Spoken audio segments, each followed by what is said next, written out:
ರಾಜಕೀಯ ಲಾಭಿಯ ಹಿಂದಿನ ವೈಯಕ್ತಿಕ ದ್ವೇಷ, ಅನ್ವರ್ ಬಾಷಾ ವಿರುದ್ಧದ ಸಂಚು ಬಟಾಬಯಲು. ರಹಮತುಲ್ಲಾಹಿ ವರ್ಕಾತವನ್. ನಾವು ಚಿತ್ರದುರ್ಗದಿಂದ ಬಂದಿರೋ ಮೊಹಮ್ಮದ್ ಮಂಜೂರ್ ಅಂತೇಳಿ.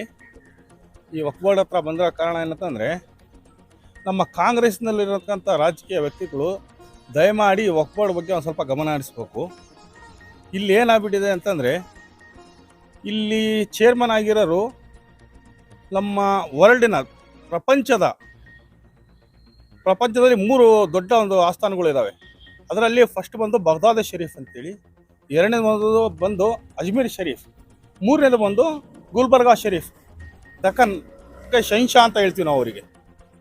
ಅವರ ಮರಿಮೊಮ್ಮಕ್ಕಳು ಇವರು. ಅವರಿಗೆ ಇಲ್ಲಿ ಭಾಳ ಏನು ಕೆಲಸ ಮಾಡಕ್ಕೆ ಕೊಡ್ತಾರೆ, ತೊಂದರೆ ಕೊಡ್ತಿದ್ದಾರೆ. ಇದರಲ್ಲಿ ದೊಡ್ಡ ಕೈವಾಡ ಏನಂತಂದರೆ, ಅನ್ವರ್ ಬಾಷಾ ಅನ್ನೋ ಎಕ್ಸ್ ಚೇರ್ಮನ್ ಅವರು ಜಮೀರ್ ಅಹಮದ್ ಖಾನ್ ಸಾಹೇಬ್ರಿಗೆ ಇಟ್ಕೊಂಡು ವಫ್ ಮಿನಿಸ್ಟ್ರು ದಯಮಾಡಿ ಅವ್ರದ್ದು ಏನು ಕೆಲಸಗಳಿದಾವ ಕೆಲಸ ಕಾರ್ಯಗಳು ಮಾಡ್ಕೋಬೇಕು. ಇಲ್ಲಿ ಮೀಟಿಂಗ್ಗಳು ಆಗಕ್ಕೆ ಕೊಡ್ತಾ ಇಲ್ಲ. ಯಾವುದೇ ಒಂಥರದ ಇಲ್ಲಿ ಬಿಲ್ಗಳು ಪಾಸ್ ಮಾಡೋದಾಗಲಿ ಏನಾದರೂ ಆಗೋದಿರಲಿ, ಯಾವುದೇ ಒಂದು ಥರದ ಏನು ಕೆಲಸ ಆಗೋಕ್ಕೂ ಕೊಡ್ತಾ ಇಲ್ಲ. ದಯಮಾಡಿ ವಫ್ ಮಿನಿಸ್ಟ್ರಿಗೆ ಬೇಜಾನ್ ಬೇರೆ ಕೆಲಸಗಳು ಇರ್ತವೆ, ಆ ಕೆಲಸಗಳು ನೋಡ್ಕೋಬೇಕು. ಇವ್ರು ಹಿಂದೆ ಬಿದ್ದಿದ್ದು ನಮ್ಮ ಗುರುಗಳು ಹಿಂದೆ ಬಿದ್ದಿದ್ದಾರೆ. ಅವ್ರು ಹಿಂದೆ ಬಿದ್ದರೆ ಭಾಳ ಕಾಂಗ್ರೆಸ್ ಪಕ್ಷಕ್ಕೆ ಭಾಳ ನಷ್ಟ ಆಗುತ್ತೆ ಮುಂದಿನ ದಿನಗಳಲ್ಲಿ.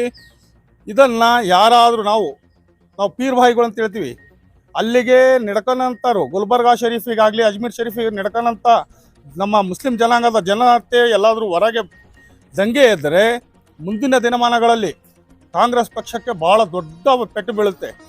ಇದನ್ನು ಫಸ್ಟ್ ಮನದಟ್ಟು ಮಾಡಿಕೊಳ್ಬೇಕು ಕಾಂಗ್ರೆಸ್ ಪಕ್ಷದವರು. ಯಾಕಂದರೆ ನಾವು ಮುಸ್ಲಿಂ ಜನಾಂಗ ಕಾಂಗ್ರೆಸ್ ಪಕ್ಷಕ್ಕೆ ಭಾಳ ಕಷ್ಟಪಟ್ಟು ದುಡಿತಿದ್ದೀವಿ, ಎಲ್ಲ ಮಾಡ್ತೀವಿ. ನೀವು ಒಬ್ಬ ಲೀಡ್ರಿಗೆ ಇಟ್ಕೊಂಡು ಅವನೇ ಲೀಡ್ರ್ ಜಮೀರ್ ಅಹಮದ್ ಖಾನ್ ಒಬ್ಬನೇ ಲೀಡ್ರ್ ಅಂತೆಲ್ಲ ಓಪನ್ ಆಗಿ ಹೇಳ್ತಾ ಇದ್ದೀನಿ. ನೀವೇನು ತಿಳ್ಕೊಂಡಿದ್ದೀರಿ ಅಂದರೆ ಜಮೀರ್ ಅಹಮದ್ ಖಾನ್ ಮುಸ್ಲಿಂ ಲೀಡ್ರ್ ಅಂತ ತಿಳ್ಕೊಂಡ್ರಿ. ದಯವಿಟ್ಟು ಅದು ಬಿಡ್ರಿ. ಮುಸ್ಲಿಂ ಜನಾಂಗದಾಗ ಬೇಜಾನ್ ಲೀಡರ್ಸ್ಗಳಿದ್ದಾರೆ. ಜಮೀರ್ ಅಹಮದ್ ಖಾನ್ ಲೀಡ್ರ್ ಅಲ್ಲ. ಏನೋ ಒಬ್ಬ ಮಿನಿಸ್ಟ್ರು ಅಂತೇಳಿ ಗೌರವ ಕೊಡ್ತೀವಿ. ಒಬ್ಬ ಮಂತ್ರಿ ಆದಂತಾನೆ ಗೌರವ ಕೊಡಬೇಕು, ಗೌರವ ಕೊಡ್ತೀವಿ. ಆ ಗೌರವನ ಉಳಿಸ್ಕೋಬೇಕು. ಆ ಗೌರವ ಉಳಿಸ್ಕೊಳ್ಳೋದು ಬಿಟ್ಟು ಏನು ಬೇಕಂತ ಮಾಡೋಕ್ಕೆ ಹೋದರೆ ಅದು ಒಳ್ಳೆಯದಲ್ಲ. ಮುಂದಿನ ದಿನಮಾನಗಳಲ್ಲಿ ಕಾಂಗ್ರೆಸ್ ಪಕ್ಷಕ್ಕೆ ನಷ್ಟ ಆಗುತ್ತೆ. ಜಮೀರ್ ಅಹಮದ್ ಖಾನಿಗೆ ನಷ್ಟ ಆಗಲ್ಲ, ಇದು ಕಾಂಗ್ರೆಸ್ ಪಕ್ಷಕ್ಕೆ ನಷ್ಟ ಆಗುತ್ತೆ. ನಾವು ಮುಸ್ಲಿಂ ಜನಾಂಗ, ನಾವು ಗುರುಗಳಿಗೆ ನಡ್ಕೊಳ್ಳೋರು, ನಾವು ದಂಗೆ ಇದ್ವಿ ಅಂತಂದರೆ ನಮಗೆ ಬೇರೆ ದಾರಿಗಳಿದ್ದಾವೆ ಆಯ್ಕೆ. ನಮ್ಮ ಗುರುಗಳು ಅದಕ್ಕೆ ಆಜ್ಞೆ ಕೊಟ್ಟರೆ ಸಾಕು. ಆ ಆಜ್ಞೆಗೆ ಕಾಯ್ತಾ ಇದ್ದೀವಿ. ಅವರು ಒಂದು ಪಕ್ಷ ಆಜ್ಞೆ ಕೊಟ್ಟರೆ ಕಾಂಗ್ರೆಸ್ ಪಕ್ಷಕ್ಕೆ ಎಂಥ ದೊಡ್ಡ ಹೊಡೆತ ಕೊಡ್ತೀವಿ ಅನ್ನೋದು ನಾವು ತೋರಿಸ್ಕೊಡ್ತೀವಿ ಮುಂದಿನ ದಿನಮಾನಗಳಲ್ಲಿ. ದಯಮಾಡಿ ಯಾವುದೇ ಕಾರಣಕ್ಕೂ ಇವರು ನಮ್ಮ ಗುರುಗಳಿಗೆ ತೊಂದರೆ ಕೊಡೋದನ್ನು ತಪ್ಪು ನಿಲ್ಲಿಸ್ಬೇಕು. ನಿಮ್ಮ ವಫ್ ಮಿನಿಸ್ಟ್ರ್ ಏನಿದೆಯಾ, ಮಿನಿಸ್ಟ್ರಿಗೆ ನೀವು ನೋಡ್ಕೊಳ್ಳಿ. ವಫ್ ಬೋರ್ಡಿಗೆ ಬರೋದಕ್ಕೆ ಹೋಗಬೇಡಿ ನೀವು. ಅದಾದ ಮೇಲೆ ಆಮೇಲೆ ಚಿತ್ರದುರ್ಗದಲ್ಲಿ ಡಿಸ್ಟ್ರಿಕ್ಟ್ ಚೇರ್ಮನ್ಸ್ಗಳದ್ದು ರಾಜ್ಯದಲ್ಲಿ ಅನೌನ್ಸ್ ಆಗ್ತಾ ಇದೆ. ಇದರಲ್ಲಿ ನೇಮಕಾತಿಗಳು ಪ್ರಕ್ರಿಯೆ ನಡೀತಾ ಇದೆ. ಇದರಲ್ಲಿ JDSನಿಂದ ಬಂದಂಥವ್ರು ಇತ್ತೀಚೆಗೆ 3 ದಿವಸ ಆಗಿದೆ ಬಂದು JDSನಿಂದ ಹಿರೂರಿನವರು, ಅವರಿಗೆ ಚೇರ್ಮನ್ ಮಾಡೋಕ್ಕಾಗಿ ಮೊಹಮ್ಮದ್ ನವಾಜ್ ಅಂತೇಳಿ ಶಾನ್ವಾಜ್ ಅಂತೇಳಿ ಅವ್ರಿಗೆ 3 ದಿವಸ ಆಗಿದೆ. ಅವರಿಗೆ ತಗೊಂಬಂದು ಇಲ್ಲಿ ಚೇರ್ಮನ್ ಮಾಡೋಕ್ಕಾಗಿ ಇದು ಮಾಡ್ತಾರೆ. ಅದು ಮಾಡ್ತಿರೋದು ಕುಮ್ಮಕ್ಕ ಏನಂತಂದರೆ, ಅಲ್ಲಿ ಅನ್ವರ್ ಬಾಷಾ ಅವರು ಮಾಜಿ ಚೇರ್ಮನ್ಗಳು ಅವರು ಮಾಡಿರತಕ್ಕಂಥ ಭಾಳ ದೊಡ್ಡ ಹಗರಣಗಳಿದಾವೆ. ಇಲ್ಲಿ 6 ಎಕರೆ ಜಮೀನನ್ನು ನುಂಗಿದ್ದಾರೆ, ಅಲ್ಲಿ ಕಬಳಿಸಿದ್ದಾರೆ.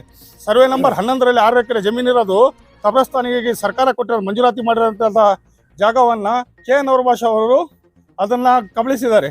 ಅದಾದ ಮೇಲೆ ಒಂದು ಇದು ದರ್ಗಾದ್ದು ಲೆಕ್ಕಪತ್ರನೂ ಇಲ್ಲ, ಏನೂ ಇಲ್ಲ. ಬಂದು ಇಲ್ಲಿ ಕೇಳಿದ್ರು ಸಹ ಆಡಿಟೇ ಮಾಡಿಸಿಲ್ಲ. 15 ವರ್ಷದಿಂದ ಯಾವುದೇ ಥರದ ಆಡಿಟ್ಗಳು ಮಾಡಿಸಿರಲ್ಲ. ಆಮೇಲೆ ಕಮಿಟಿ ಮಾಡಕ್ಕೆ ಇದನ್ನು ಉಳಿಸ್ಕೊಳ್ಳೋದಕ್ಕಾಗಿ ಇವರು ಬೇಕಾದಂತಾನೆ ಚೇರ್ಮನ್ ಮಾಡಕ್ಕೆ ಹೋಗ್ತಾ ಇದ್ದಾರೆ. ದಯಮಾಡಿ ಯಾವುದೇ ಕಾರಣಕ್ಕೂ ಚೇರ್ಮನ್ ಆಗಕ್ಕೆ ಕೊಡಬಾರ್ದು. ಇಲ್ಲಿಗೆ ನಮಗೆ ನಾವೇನು ಹೇಳ್ತೀವಿ, ಯಾರಿಗೂ ಚೇರ್ಮನ್ ಬೇಡ. ಕಾಂಗ್ರೆಸ್ ಪಕ್ಷಕ್ಕೆ ದುಡ್ದಂತಾರೆ ಯಾವ್ದು ಮಾಡಿರಿ, ಇಲ್ಲ ಅಂದ್ರೆ ಬಿಟ್ಬಿಡ್ರಿ. ನಮಗೆ ಆಡಳಿತಾಧಿಕಾರಿ ಹಾಕ್ಬಿಟ್ರಿ, ಹಾಕಿ ಎನ್ಕ್ವೈರಿಗೆ ಹಾಕ್ಸಿ ಸತ್ಯ ಏನನ್ನೋದು ಬಯಲಾಗುತ್ತೆ ಅನ್ನೋದು ನನ್ನ ಅನಿಸಿಕೆ. ದಯಮಾಡಿ ಇದನ್ನ ಮಾಡಿಕೊಳ್ಳೇಬೇಕಂತೇಳಿ ಮಾನ್ಯ ಮುಖ್ಯಮಂತ್ರಿಗಳು ಹಾಗೂ ನಮ್ಮ DK ಶಿವಕುಮಾರ್ ಸಾಹೇಬರಲ್ಲಿ ಮನವಿ ಮಾಡಿಕೊಳ್ತೇನೆ. ಜೈ ಹಿಂದ್.